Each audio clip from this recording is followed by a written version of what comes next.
Ayoko na. Hiyang-hiya na ako. Hindi ako Pilipino.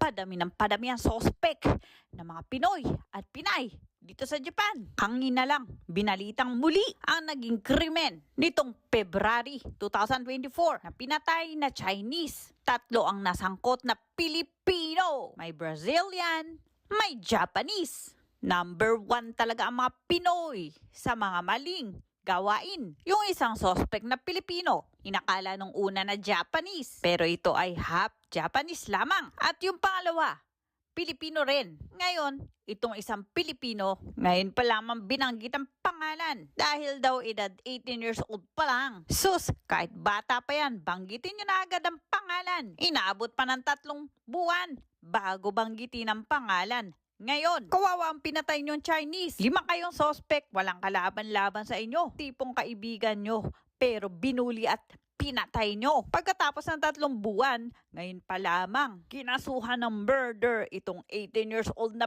Pilipino. At ngayon pa lamang binanggit ang pangalan. Babanggitin ko na, baka kakilala nyo, pakipatay na rin.